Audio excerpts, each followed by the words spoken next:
Hi J-Nites and welcome back to the What the Austen podcast. I have another exciting episode lined up today. I am going to be chatting to author Molly Williams and illustrator Jessica Roux about their new book, Jane Austen's Garden, A Botanical Tour of the Classic Novels. I absolutely loved this book because it really just mashes together loads of things that I'm interested in. So nature and also Jane Austen and gardening. So I was really excited when I saw it pop up on my feed, and I knew I just had to reach out to Molly and Jessica to have them on the podcast and talk about their new book. So, quote, the aim of the book is to unravel the confusions and bridge the plank gap between the Georgian garden and our modern ones. So whether you're an Austen fan, a Regency buff, plant enthusiast, or like me, all three, there is plenty here for you. So from that, I was like, Molly is me. We are the same. Like, I understand. And I absolutely love Jessica's illustrations as well. I have her Oracle deck, which is one of my firm favourites. Absolutely beautiful. So if, like me, you love gardening and nature and also Jane Austen, I feel like this is the perfect episode for you. So I hope you're going to enjoy it. So welcome, Molly and Jessica. It's so wonderful to have you on the podcast. Yeah, thanks for having us. Thanks for having us. I know we're both so excited to be here and to talk to you and talk about this great, fabulous, beautiful book. It's so wonderful. Honestly, it was such like a wholesome and warm read. Like, I was going through it, and not only was I making notes in terms of, because I love to grow things, I've literally recently got an allotment. So I've got more space. I've got more That's space so to grow. exciting. I know, because I was kind of limited to just a planter before in like a couple of pots. But yeah, I got my allotment, well, the keys like 2 weeks ago, and my dad's helping me, so we have literally been down there like breaking ground straight away. That's gonna Um, be so fun. right, yeah. I think when they gave me the keys, I think they were a little bit like, oh, I don't know if she's gonna like show up to do it. And then like my dad's there with like all his tools, he's like breaking ground. Yeah, we're essentially digging for Britain at the moment, but it's a lot of fun already. You mean business. They were probably we like, whoa. we do mean business, literally. Who had it So before yeah, you? Was it like, so yeah, it was like someone else. So they had too much essentially. It was just too much for them to manage. So they've kind of split this little patch into two. So the allotment's got like multiple people on there because it's quite big. And you can either get like a full plot or a half plot or like a quarter plot. And so yeah, a quarter plot's what we've got, but that's like 6 rows. So yeah, You we've get a got lot in there. Yeah. you can get a lot. We got potatoes in already. Mhm. We set up the section for like beans and peas, so Mhm. that's gonna be a bit for flowers, and then carrots, parsnips. Like, we can get the whole works in there. Okay, quarter plot is a lot. that That's is so so great. exciting. Yeah. My like absolute favorite show is Gardener's World, so I'm like super into it. I love it. So Yeah. yeah, I was really excited when I was reading the book because not only has it got the Jane Austen tie, which I love, but obviously there's all this link to like gardening and nature, and so I was just like, I have got to speak to these ladies. Like, this is such a book. So I'm so glad that you guys agreed to be on. And the question that I ask all my guests first is, what got you into Jane Austen originally? I don't mind which of you goes first. Should we rock, paper, scissors? Yeah. You go first, Molly. Okay. I always like to talk about my Jane Austen journey in like thirds. So when I was a kid, I was like this huge like bookophile, and I collected books like I do now. And anytime I walked into a bookstore with my parents, I was always like, "Oh, can I have like whatever was, right in my face?" And I actually grabbed this from my bookshelf. So this was back in the 90s when Puffin Classics had just come out here in the States with their like 2.99 like limited paperbacks, like it's all tattered now and kind of so I've had this since I was like 8 years old, this very, very worn edition of Pride and Prejudice. And this has traveled, I've moved around a lot. And this has come with me everywhere. And so this is like really like the inception of my Jane Austen lore, I guess you could say. Um, yeah, so that followed me along. And then when I was a teenager, my mom was a huge like fan of the movies and adaptations, and so those were always on, and we were always watching those. So that always just kind of followed me. And then as I got older and got into college and became a professor, it's just Austen's always been with me in some capacity. I feel like I can't ever shake her. So when this opportunity came up and this idea, I was like, In the best way. in the best way. Um, and I feel like the older I get, the more I can relate to Austen as a person and as a writer. not necessarily, and also like her characters that she created and the world she created. But as a person, I feel like I really was able to relate and kind of tap into that psyche of like, because she's very witty, she's very clever, she's very smart. And yeah, I'm so glad that I have her on my shoulder. I love that. You know what? It's so funny. A lot of authors do say that they kind of have this like dialogue with Austen when they're writing something related to her, where they feel like they can really embody her writing style and just like her personality as well. So I think that's so true. I love that. Like the essence that Jane Austen's kind of haunted us all is fab. I love that for us. It's great. It's a great feeling. Oh dear, that's so amazing. And I Yeah. love your copy as well. It's definitely given within a high school bookshelf kind of style though, doesn't it? Like Yeah, I that mean, is. look at this poor thing. It's like brown.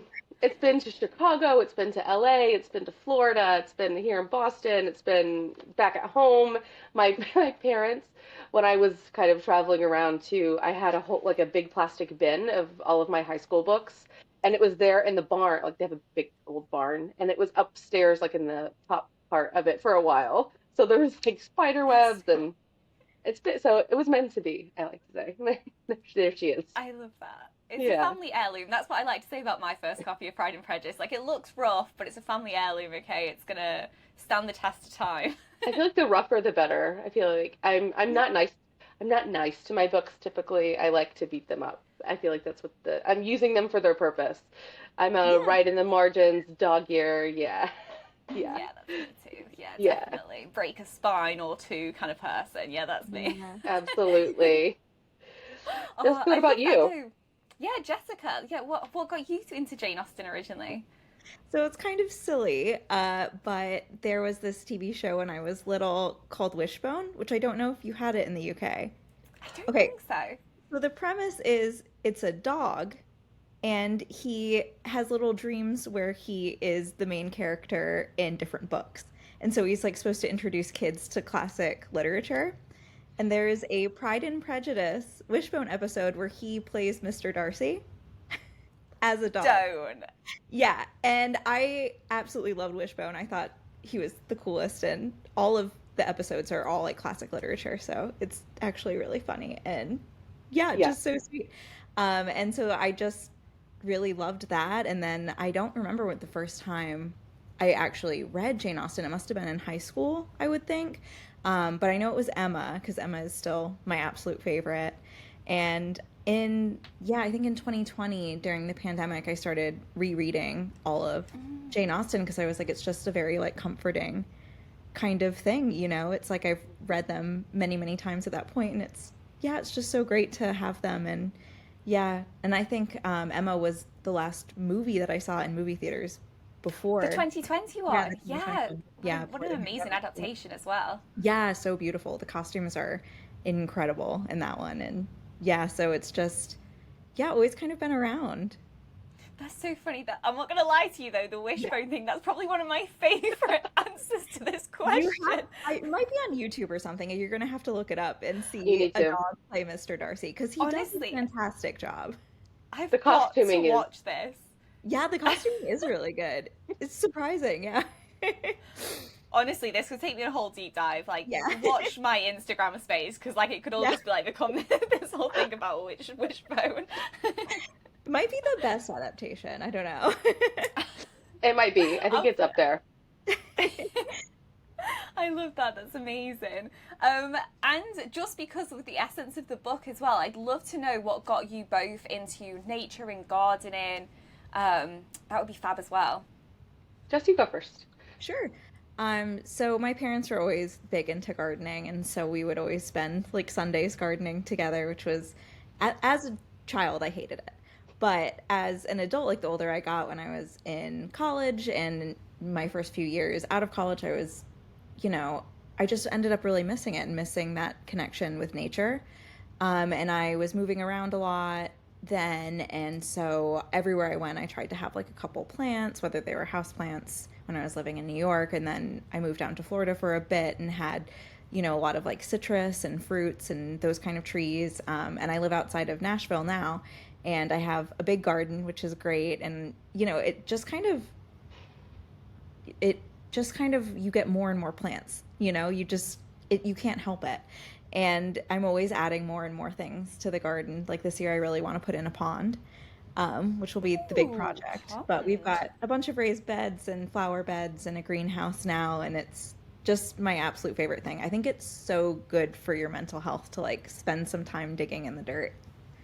Agreed, agreed. Yeah, it's so true. It keeps growing. Like I was saying at the start, I have like a planter in a pot, and I did have a small greenhouse at one point. But then next thing I've got an allotment, and Yeah. um, I have no means of keeping just my quarter plot. Like I don't know. Hopefully, no one from the allotment can hear this, and they think that I'm gonna like try and usurp their area. But I do plan to keep moving up Yeah. from my plot. So You'll need more and more room, and then you're like, oh, well, this plant did then I really have well, the so now I whole can have a whole allotment. pond Like of I it. just It and there's a escalates so pond. quickly. Yeah. But I want to know, Jessica, does that if you're getting a pond, does that mean you're going to get runner ducks? I really want runner ducks. We are not supposed to have ducks. Oh, We have like why? city regulations. But we live like we're in a very rural area and we're on about an acre, so there's more than enough room for some ducks. And we can have chickens, and we do have chickens. So it's like, What's the difference between a duck and a chicken? I know there's not much really. They don't Yeah. even fly. The runner ducks, they just. Yes, they don't fly. And if someone comes from the city and is like, you're not supposed to have ducks, who's to say they didn't show up on their own? You know? I just be like, friend, that's a chicken. What's wrong with Yeah. you? Like, What are you talking about? I feel like they have oh, bigger problems to solve than I think so. Jessica Rue's runner ducks. Yeah. Yeah. literally. I love that though. That's so Beatrix Potter. Like I she is one of know. my idols. Me Honestly, too. what a Yeah. vibe. Yeah, totally love that. Absolutely. And Molly, your nature journey. Oh, yeah. So I grew up on a farm in Southern Illinois, and so my dad was a coal miner, but when he wasn't working, we had a cattle farm, and so I was always outside, like with family. Like I grew up, like I'm an only child too, so I was definitely one of those like feral outside children that like you go outside of the 90s, like you go outside and like you don't come in until like your mom calls you and you're like a mile away, like one of those situations. And so it's always outside and it's always dirty, always like, making potions in the backyard, like one of those kids. Friend, that was me. I love it. I love Yep. it. And then like, and we also like abutted a cornfield. And so like I would be out there like pretending I was a pioneer woman, like trying to beat, like remember Oregon Trail? Does anybody remember Oregon Trail? Mhm. Yeah.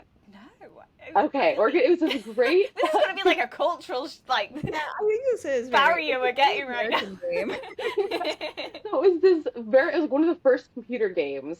And it was like you like joined the game and you started like the Oregon Trail across the US.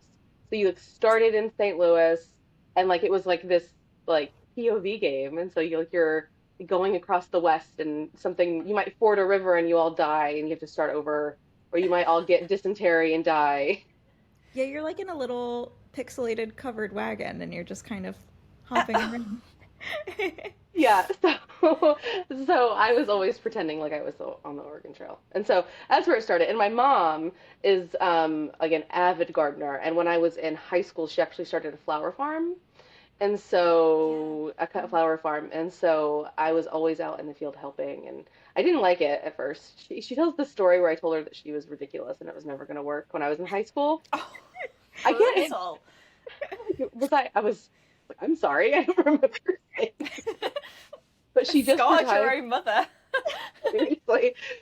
Um, but she just retired last year, so it was very successful for her. And so as I got older, I was very much into the farm and helping.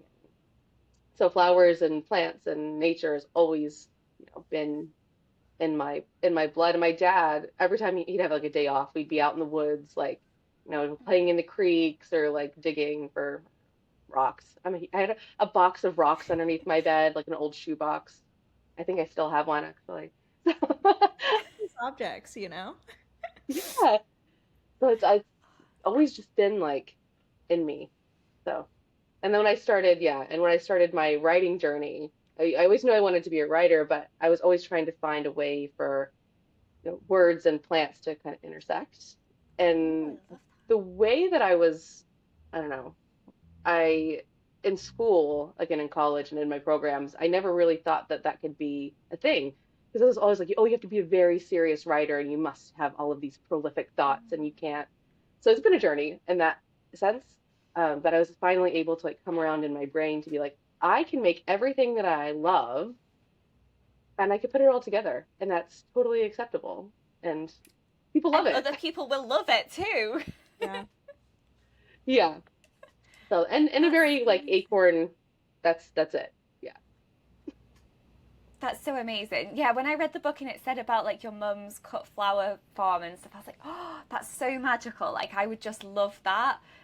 Just to have that to like experience and be around and essentially you get free flowers all the time as well. So awesome. Also that. Yeah. Yeah. Yeah. I love that. It's amazing. Okay, so one of the things that I want to start with, because I feel like I want to frame kind of Regency gardening, why it's similar to now, but also, you know, what the differences were. And also, I suppose, like Regency fashion, like a lot of things in the Regency era, it did have its own, like, special look to it, is what I was, like, getting from the book. So I'd really love to talk about kind of the English garden timeline in history, like how things came to be, and then also touching on who is probably, like, the most well-known person when it comes to, like, UK estates, and that is Capability Oh, Brown. Capability His name Brown. is everywhere. Oh my days! Every house I go to, his name's there. So yeah, I just really love to talk about this kind of like transition to like his kind of picturesque garden. Yeah, it was actually when I was doing research at Jane Austen's house in Chawton, and I was talking to Lizzie Danforth, who's the director there, and she's like, you know, if you drive around and you start looking at seeing the landscape changing, in like a very manicured way, she's like, we call that being capability browned. And I was like, okay, okay, okay. Yeah, that was really interesting to see. It's so interesting because it's like he creates these like vistas where everywhere you stand and you look about, you're seeing this like rolling landscape and these big mature trees, and these little follies and things. And I just think it's absolutely incredible because it's looking at the garden as like the big picture, instead of just as, you know, a group of plants. It's the landscape, it's the grass, it's the meadow, the parkland, it's everything all together. And the big mature trees are like such an important part of it as well. Yeah. Yeah, I love that. And it like is this like something that you say like he captured from who was it, William Gilpin, and this idea of making things look like they were like a picture framed? Yeah, like the picturesque, right? And like being able to stumble upon these vistas, and it's like everything is, it's a manufactured beauty, manufactured nature, Right. really in a way. And you see that really coming through because time gardening is kind of this political act, right? And so you're coming from like these changing tides in Europe, and like this kind of back and forth between France and England, right? And so France and the gardening style that was popular there was very specific, very stylized, very geometric, right? And so you walking in, you see all these really beautiful, like what's happening at what you see at Versailles, for example. And then you're coming in England at kind of like the change of the century, right? And then you get these picturesque vistas, so something that's totally different than that geometric style, right? So it's like almost, so it's still manufactured because you have to create this because it needs to be like this beautiful thing and what we think of as beauty. But it is totally different. And so that as a political act, I found to be very interesting. The curated wild. Yeah, I love that. I think that's such a great. So it's kind of like a rebellion then against what was going on in France. It was like saying like this is our alternative, something that belongs to like what's like British landscape was different. Yeah. I was looking at the timeline, and then you started to discuss, like in Regency England, why this became so significant in relation to kind of social status. There's a great quote in the book that says, "Possessing an extensive, well-tended garden wasn't about showcasing a love for nature. It was a statement of wealth and a testament to refined cultural sensibilities. Those with the means to curate such gardens exhibited their financial prowess and demonstrated appreciation for nature's artistry." And I just think yeah, there's that blend between, you do want to have a nice garden, like you want your estate to look nice, but then also what does that mean in the larger scale that actually this is a symbol of my wealth, my status, who I am in society. I thought it was so interesting. Yeah, because and it all starts with the parkland too. Mm. Because if you're thinking about your estate and like you having people come and visit, so you're going to be coming up through your parkland and through like the wilderness. And so while they're, in their carriage, they're seeing all of these things, and then it's like suddenly you come over and there's like this big house, it's all set up for the eye. Yeah, and I think that as well is something obviously that we see in Pride and Prejudice, right? Because at the time, people would have toured estates as well. We see that with Elizabeth touring Pemberley. Yeah. So I guess part of it, of your home, like it has got to be this kind of performance in a way, because people are going to be coming and touring your house. So like even the outside needs to be this symbol. It needs to be kind of perfect. Yeah. Yeah, it's almost like museum like, like you're like living in a museum and everything around you is like very curated in a way. It's, I mean, not too dissimilar to what people do today. Right. It's Exactly. almost like social media back in the day, but like social media was actually real life. Like you had to tend your own garden. Like you couldn't just have a little section that you photographed. It had to be the whole thing. Yeah, Right, because that's the people whole are coming picture. to see it. Yeah. Yeah. It's like the entire, like you said, like the whole manufactured package. It's not just, Mm. like one corner of it. It's like it has to be the whole thing, and it like like hundreds of acres sometimes, which is Right, and this isn't a small job, right? This actually takes staff that you've got to hire to be able to do it, which again is like that symbol of like the wealth and the social status these people have, that they can afford to have people tend this thing, but also for people to actually design it in the first place. So that again is where like someone like Capability Brown will come in to just like design your whole estate in, I mean, that can't have been cheap, right? Because we're talking places like Chatsworth, Blenheim, right? I'm pretty sure that was the same. And Blenheim. where was that the other day? Highclere also I think Burley. is one. Yeah, Yeah, yeah, Highclere. Yeah, Arrowhead. this is so many. Hmm. yeah. He was not. He was very busy. Yeah. I kind of wonder when you look at his like repertoire, it's like how did he have that much time and like time to travel around as Yeah, well? he's going far distances too, It's like it's not like these gardens were all next door to each other. Yeah, he was. Yeah. Yeah, paid very handsomely, I believe, as well, obviously. Something that I realized when I went to Burley, this wasn't about Capability Brown, but it was actually about someone, I can't remember the artist's name, but he was an Italian artist and he did a lot of the interiors, a lot of the like the mural paintings on the ceilings in that house. And he stayed with them for 3 years. So I wonder if it was the same kind of setup for somebody like Capability Brown. Like he would stay with them for years while he did all this and like designed it all and then would move on to the next one. And I mean, even better, right? You're not even just being paid, you're getting accommodation and food as well. Like it sounds like quite a good setup, really. Yeah. Where can I get that job? Yeah. Like that's good. Yeah, I volunteer. Mm. That's good. Absolutely, absolutely.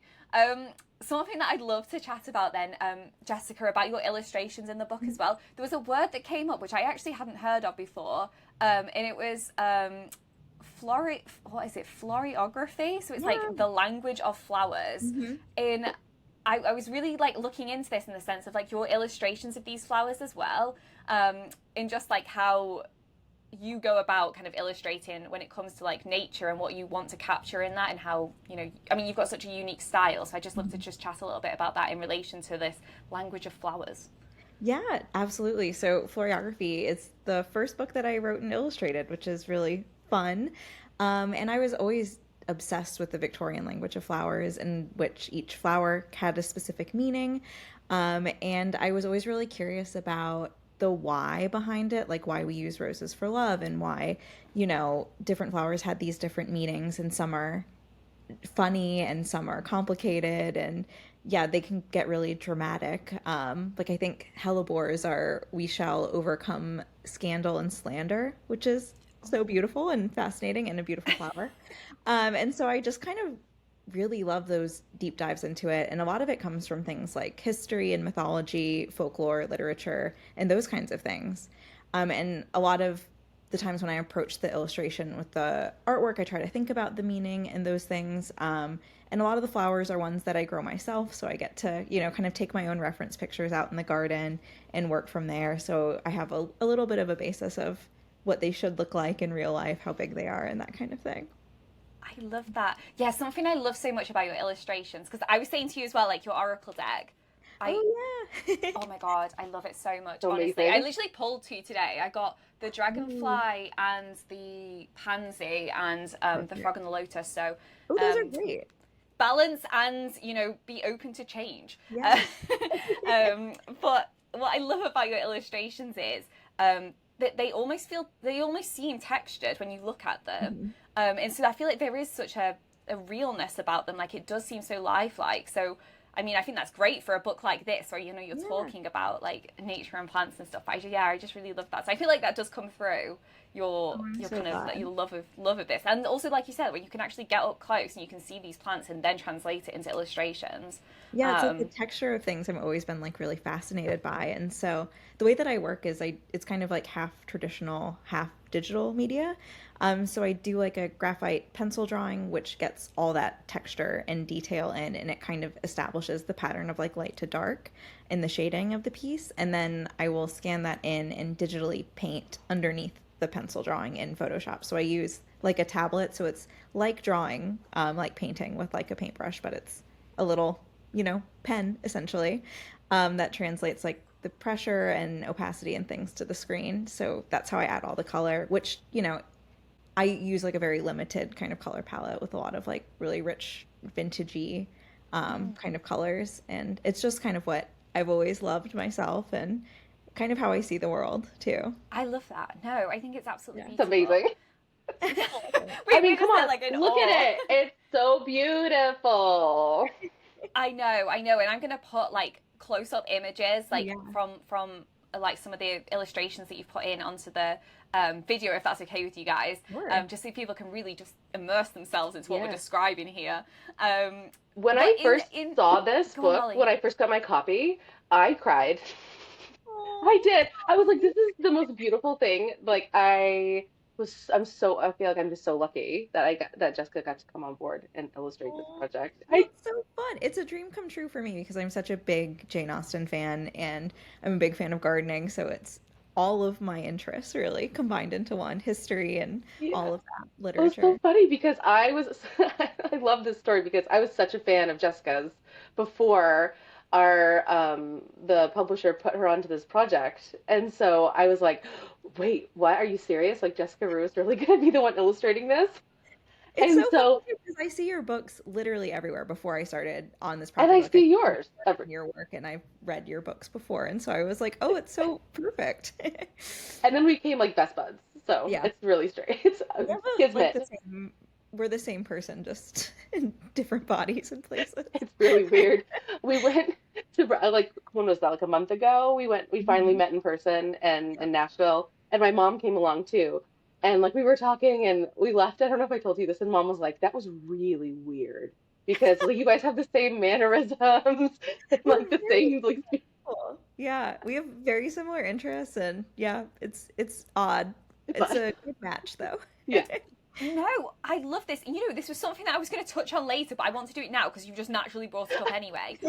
Because I just couldn't get over how seamless this book like went together. It's Mhm. beautiful, and I just really wanted to know like how you actually went about collaborating on this. Like, was it that Molly you'd send over like some writing, and then Jessica you'd like do the illustrations for it? How was it that? Because honestly, you read it, and it's actually hard to believe that it's by two different people. Like, I know that sounds really stupid, but obviously that's not even just a book. That's just in life when people see you together. Yeah, this is actually the first real time that my other books also are illustrated, but I wasn't able to collaborate, I think, in the way that I have really been wanting to. And so, like, this idea of like this true author illustrator collaboration, I think, really made it what it is. It's like I could write and then I could send like a draft, and then all the images would get all the illustrations would get dropped into a folder, and like so we could see them and like feedback, and so it was like this very open dialogue. Yeah, and I was like a little bit concerned about some of them. I was like, I want to make sure I'm being as scientifically accurate as possible, but still kind of capturing like the whimsy of it all, you know? And so I was like, are we sure I'm doing the geranium right? Like, are we sure this lime is correct? Like, is this actually good? And so it was really helpful to have Molly Molly's eyes on it and make sure that everything is looking accurate and also, fun and interesting. Yeah, because when we did agree at the start of the process, we talked about like the vibe of the book and like the color schemes that we wanted and what the look is, and that was like we didn't even have a single disagreement or other thought. It was like this is exactly what we want. So Yeah, and I've had this idea like for the cover too of like the greenhouse with a bunch of plants coming out of it um in my head for ages. And so I was like, this is kind of what I was thinking. And Molly and our editor Melissa are both like, yeah, okay. Like, yes, sure, sounds good. So it's really kind of great when I'm like, I have this like vision in my head and I actually get to do exactly what I wanted.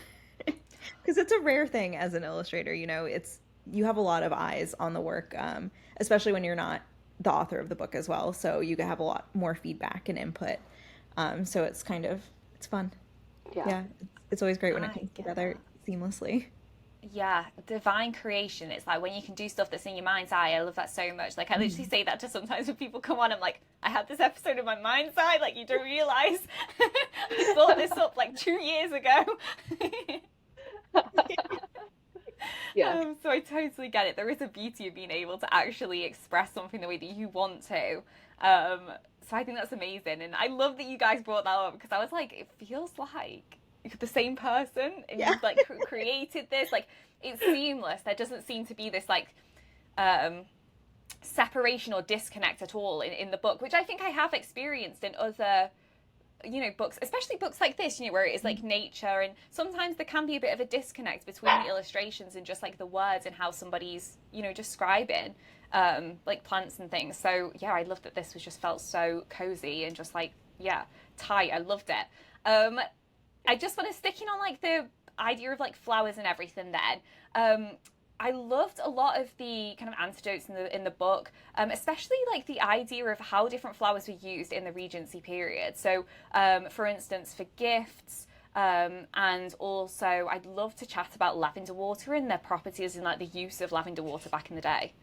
Yeah. I when I was doing research on this, I was like, because I had like this somewhat common knowledge that like floral waters have been used like since, ancient times. And this is something that's kind of come through the eras with us.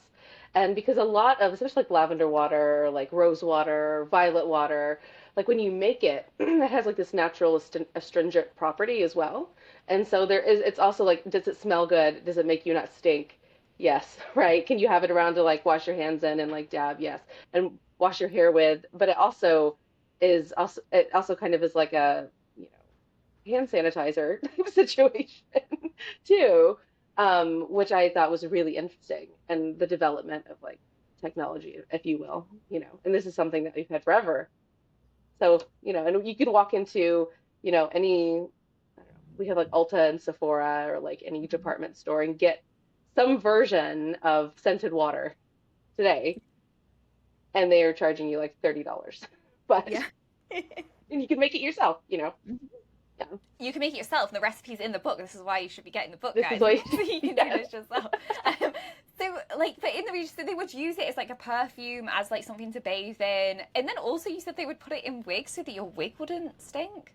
Yeah. Oh, that's really clever. I mean, I can imagine like the sweat from your head Yeah, would because be. it's also not something that you're washing all of the time and you're wearing it. And so if you're, sprinkling it around, it's just like a refresh, like a dry shampoo, if you will. And then also flowers were often used as gifts at the time, and also like as a form of communication. I'd love to touch on that as well. Yeah, we've associated flowers with different meanings for ages and ages, and a lot of it comes from like ancient Greek mythology and Shakespeare literature, and different things like that. And so they would definitely have things like roses for love, like we do today, and things like that. And so you can kind of communicate in a way, especially during a time when like outward displays of affection are a little bit discouraged. Like people don't wear their heart on their sleeve in the same way, that people do today. So it's kind of a way of communicating your interest if you want to court someone or something like that. You can say it with flowers. And So you can still nice. do that today. There's Yeah. lots of books that you can purchase. I Yeah. think there's one called Floriography out there that would tell you exactly how to do Yeah. it. Even little bouquet suggestions in the back, so you can together a bouquet for your lover or your enemy, whoever. Yeah. Your enemy. I love Yeah. it. Yes. Yeah. Well, there's a lot of like flowers that kind of have these negative meanings, like especially if the flower looks kind of off-putting, like something like a spiky flower, it's generally not going to have a very positive meaning. So something like a thistle or something like that is not always the nicest flower, but I Yeah. think they're very beautiful. So I kind of love I love thistles. yeah, the stranger or more off-putting the flower, I'm more into it. Drawn to it. Yeah. Hmm. I love that for you. Oh Yes. dear. In keeping on like the social connection as well, then, so like giving flowers as gifts and things, but also flowers and just like gardening would have come into the social as well because of promenades, right? And people would have promenaded around these beautiful gardens. So these were like social spaces, public spaces that were again curated. So I think one that you mentioned in the book is Sydney Gardens in Bath. Yeah. And I was so excited to go there. And Jessica, I think you've been there as well, haven't you? Yep. Yeah. I love And that. I would move there in a second. we're gonna move there. We're gonna just start a compound. Yeah. Um, it was so remarkable to me to be able to walk through Sydney Gardens because it's also kind of like it is a snapshot of history. Like it is very much like how it was during the Regency. And so when you're walking along, the pathways that were once gravel walks, and so you can almost imagine these people like promenading and seeing, what they would have seen in like the vistas and the river and the bridges and it's just beautiful.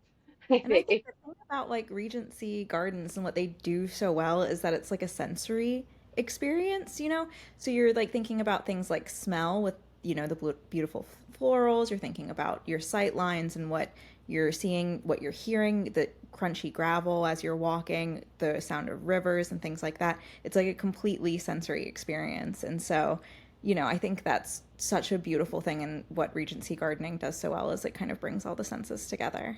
Yeah, because if you think about it too, if you're walking with a dress along like a path, and you're like brushing against like scented geraniums or lavender or all of these smells are also drifting around, which is It's magical. delightful. Yeah.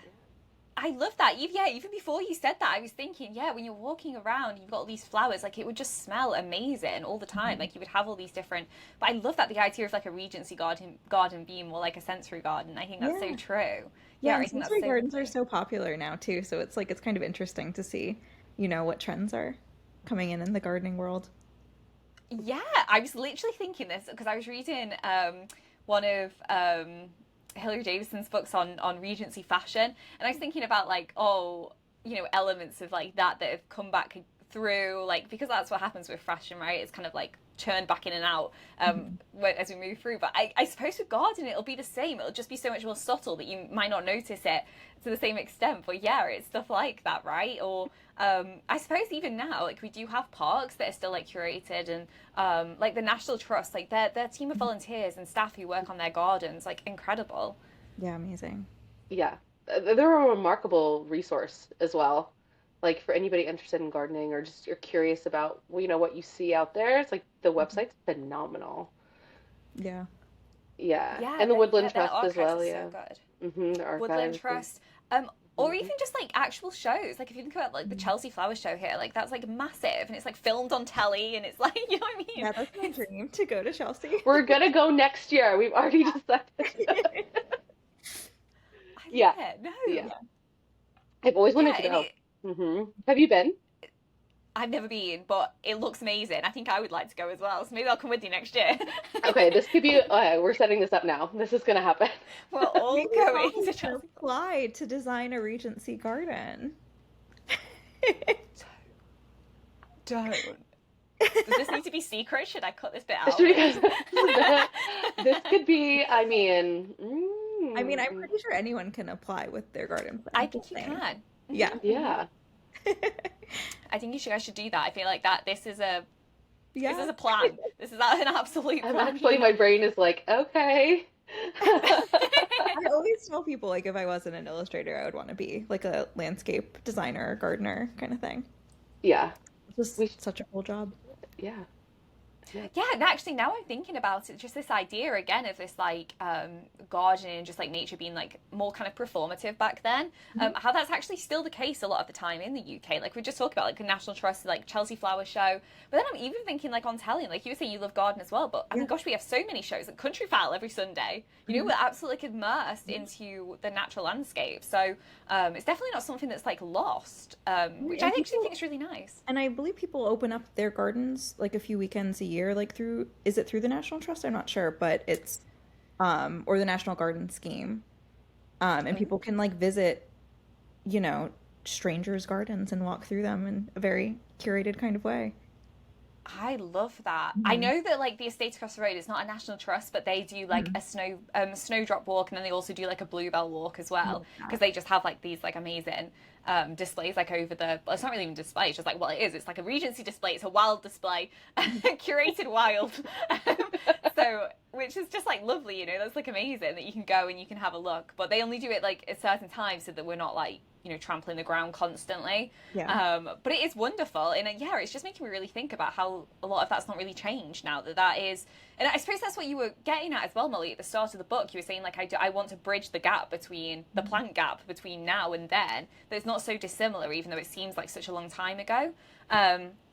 Something that I'd love to touch on in relation to that, like Jane Austen, like her connection with nature. I loved a lot of the quotes that you brought out in the book, talking about her experience when she was younger at Steventon, and then later at Chawton, and the fact that they had like a kitchen garden, which was incredibly popular at the time.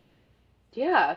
So what I found, and if you just go through her biography and you like note down locations of like where she lived, where she stayed, where she visited, like the common through thread is that there's always some kind of nature, right? It was so hard to get away from it then. I mean, even like in her youth in Steventon, and then as she was moving around and traveling in Chawton and Bath and London, and it's like there's always going to be some sort of green space available to her. And I think that was my biggest challenge and something that I wanted to take on when I was writing this book is, kind of putting myself in those Regency era shoes, and recreating like this, I don't know, like this reality, and kind of seeing like what would she have seen? What would she have experienced, And like you said, like so much of it still remains today, like in the culture of England. And so when I went on my research trip, I found it to be very, I don't know, relieving, I guess you could say, that there's not a lot of recreation that has to happen. Because, I mean, you're like, going to Chawton, it's so picturesque anyway. But like you go to the house there and you go to her brother's house, and, it's like just green space everywhere. So, and to see that it makes so much sense that those references would have ended up in her books, because this is what she was experiencing every day, kind of like through osmosis too, whether you're realizing it or not, like this is your reality and this is what you're experiencing every day. So, Yeah, I love that. There was like a great quote that said, "It's clear that nature isn't only a backdrop in Jane's novels; it's a character in its own right." From the blooming roses at Mansfield Park to the wild tangles of greenery in Emma's Highbury, Jane's stories are filled with lush gardens and diverse parklands that speak volumes about her characters and their worlds. And I think that's so true. I think as well when I go to Chawton, it's amazing to see because that garden's still beautiful, right? Because they are trying to make it so that it appears as it was back then. Mhm. I suppose there was that element of bringing nature in home as well because like you would have grown things that you could then bring in, especially like herbs and things, like you would have hmm used those in the home. So and I feel like was it her mum who was like a big avid gardener and she loved to bring like to plant like flowers and herbs and things. yeah, and Cassandra as well. Mhm. Yeah, there's always, I mean, if one thing that we didn't really get to do in this book is dive into her letters, but there are a lot of plant references and horticultural references in the letters between her and Cassandra, which is, yeah, Okay. yeah, talking about lilacs and what's blooming and what she's seen that day and on her walks. And um like you said, like in Chawton they're trying to like really like, you know, flourish that garden space. And yeah. And I think too, like I think we forget now in 2025 that everybody had a kitchen garden. Mm. right? This is something that was like vital to living, right? You had all these things were like you said, herbs, vegetables, like even in Bath there would have been some sort of kitchen garden tiny space. I suppose in the same way as you're saying, like, you could pick up this up in the letters, like you said, it's also in the books. And it's not like she's not literally like, I'm going to just spend the next like 2 pages describing what I'm seeing in nature, like, you know, like more like Hmm. romantic poets and things and romantic writers would have done it. Like, it's a little bit more subtle, right? It's like the strawberries at Donwell, or the roses in Mansfield Park, or like the gravel paths like in Pemberley, like when they're going up the road. So I think it was really interesting to read it and to see how you picked out all these different. Was that really fun, like going through and because that's like a nuanced reading of the text, right? Mm. It was really fun. It was kind of like digging and exploring, and I always said, like at the beginning, I even put like a disclaimer. I was like, I know I probably missed something. Like I'm sure that because it is so like the works are so broad, and like it is so nuanced. And I actually started this whole project because I was talking about geraniums with one of my fellow professors, and we were talking about the reference in Mansfield Park about geraniums. There's one singular reference, one singular one. And she was like, when you're talking to your students about this, what do they think of what do you visualize when you visualize a geranium, right? And so I know, like for us here in the States, like we picture, I don't know, Jessica, what do you picture when you think about a geranium? I mean, oh, I can't ever say the word I know, correctly. pelargonium. Yes, Yeah, that's it. Say it again. I say pelargonium. It's It's like like, it's similar, like it's visually similar, but it's not the same thing, it's, right? yeah, yeah, Yeah. I think of yeah, like the little purple flowers mostly. yeah, Um, yeah, which is, not what Jane would have been gardening yeah, or seeing. yeah, because you have like, I don't know, this like common reference. We all have Mhm. common knowledge of certain things. So, like, I know for me, when I think of a geranium, I think of what my mom used to have on the porch when I was growing up, like the annual flower that's like has like the big blooms and the tiny stalk. And when, and that is actually a pelargonium, which is Mhm. native to South Africa. Yeah. And so when you think about this reference in Mansfield Park, where she's airing out her geraniums, right, which opening, ventilating it essentially, Mhm. um, and out of in the room, it's like, what does that geranium look like? Like, what would she have seen? Like, what is the reference point for that geranium? Mhm. And so So then what, it, like your reference of a geranium is totally different than what Fanny would have been looking at. right. Yeah. So so then it's like, okay, what could she have been looking at? So would it have been a native, like what is it, Cranesville geranium that is native to England, right? Was that something that they would have had in pots? Or could it have been, because she is at this large estate, could it have been a plant that had been taken and, like, because we have the plant hunters that were becoming very popular at the Mhm. time. And Plant so, hunters. yeah, oh, A plant real hunters, job, which was amazing and kind of a dream job, but also kind of terrifying. bad. Yeah, really bad. So what would happen, like with this plant trade? Yeah, the Mhm. plant trade was really kicking up because all these exotic plants were becoming status symbols, right? So if you had, like, for example, our favorite thing is like the pinery and pineapples, right? Mhm. So Yeah. if you were able to grow pineapples and have those plants at your in your home, that meant you had a lot of wealth, you had a lot of resources, and you also had the ability to bring those to your home in your Mhm. estate. So Right. gardeners and nurseries would hire plant hunters, or sometimes estates in general, plant hunters, and they would go out on these voyages. They would get on their ships. They would go to South America. They would go to Africa. They would go further out in Europe, and then they would bring back plants. And the survival rate was so low because Yeah. this predates the Wardian case, what we know as the terrarium now. Mhm. So they became very, very valuable. And so if The that was, survival rate of the plants, yeah, yeah, Mhm. or the Yeah. people. and the people too. That was Right. also that was like a very dangerous trade to be in. Yeah, Wow. yeah, because they were often just going in, into rainforests, into deserts, into these really dangerous spaces, and like. etc. effects of colonialism, right? And so when they would come back, if they did make them back, then these plants, like a pelargonium, would be very valuable because it would have made it all the way.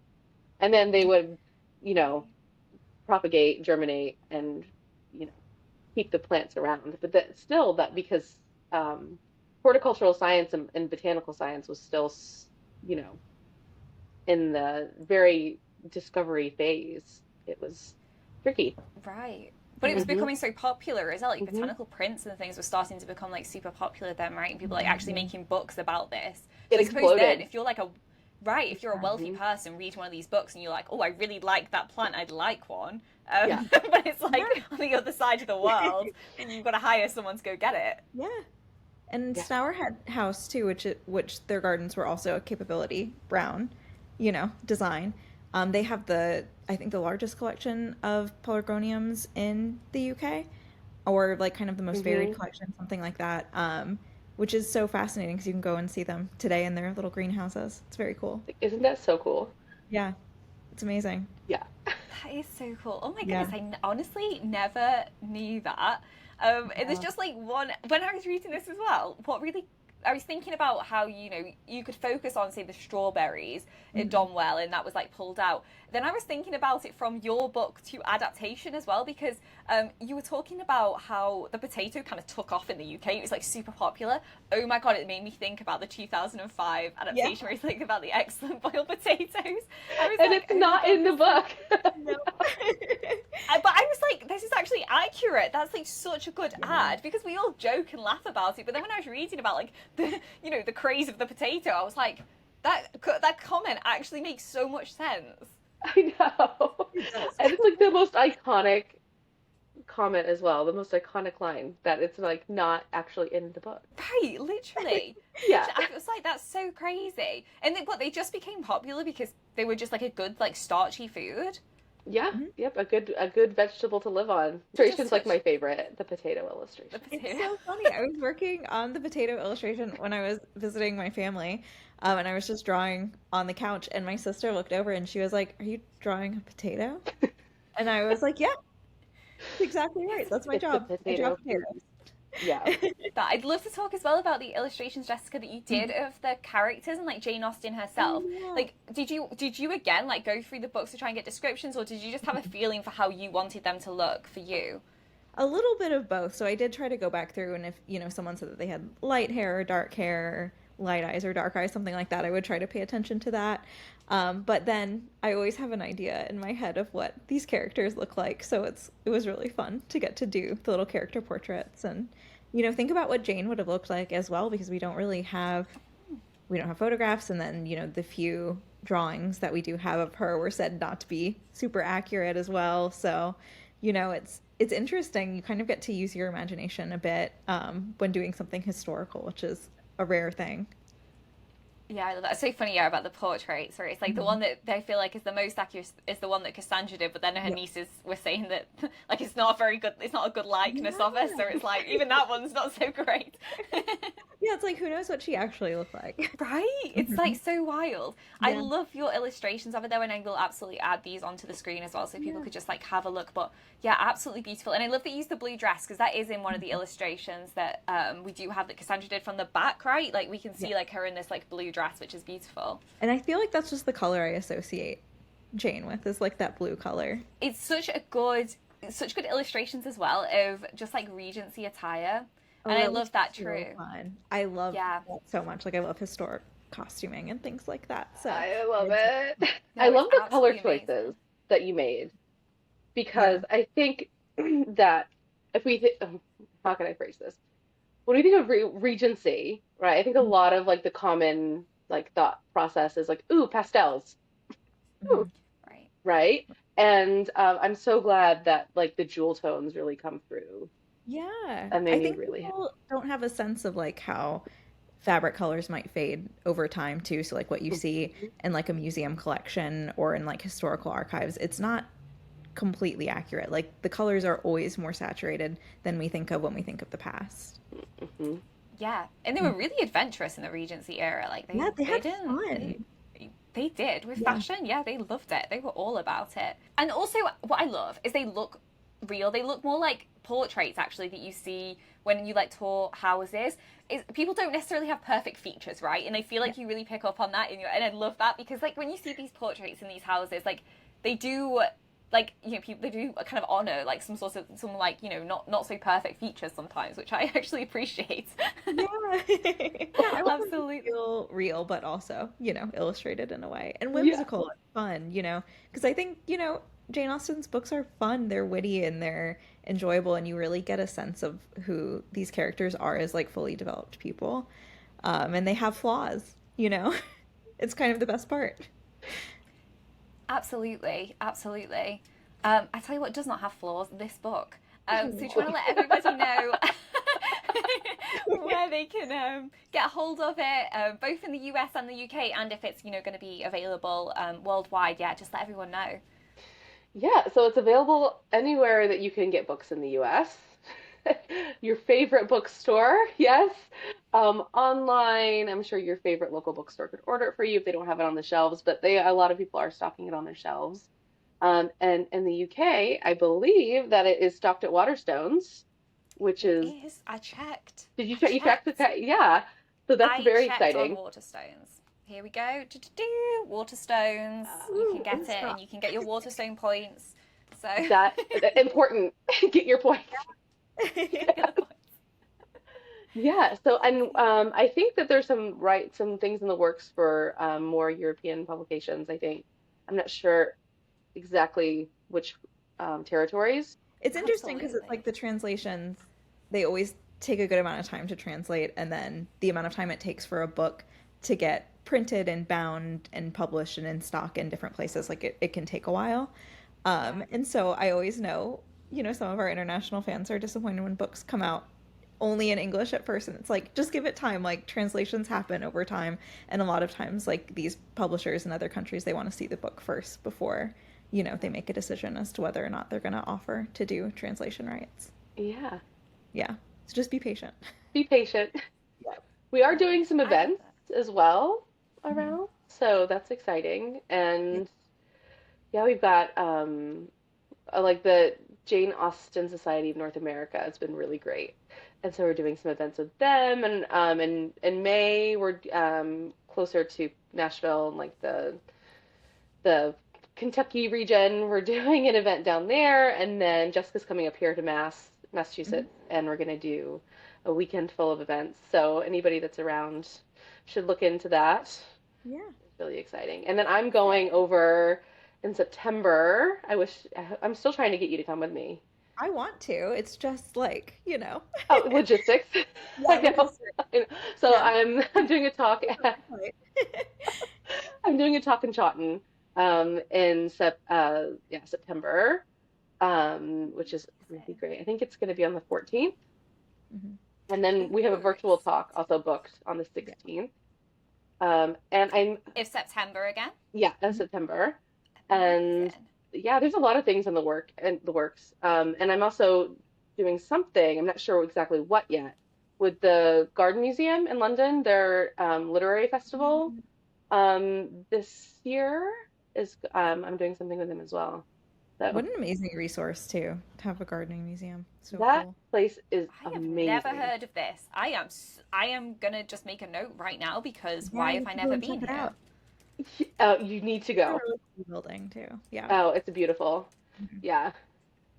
There's some Yep. amazing gardens around London. Like I loved it when I lived like Yeah. closer to like, yeah, just some beautiful for a city space as well. Like even in the city, they've just got some Yeah. beautiful gardens. So it's just Yeah. yeah, it's really nice to see. I mean, I Yeah. love living in the countryside, but like it was nice to see again these like curated gardens, right? It's not just Yeah. like just landscape. It's these gardens that are tended by people and looked after. So Yes. Yeah. And the Garden Museum is, I believe it's right near Lambeth Palace. Mhm. Right. It's like literally right next door. Yeah, I think. I can't believe I did not know about this, and I'm so glad that you've said that on the podcast, so other people can go and visit Yeah, this please go museum. and This visit. sounds It's amazing. beautiful. And they also have a great afternoon tea, I would say. Ooh, fun. They do. Yeah. Love that too. Yeah. Yeah. I love And that. Yeah. they have a literary festival. It's like a traveling literary festival. So every year they go to a different estate and set up there.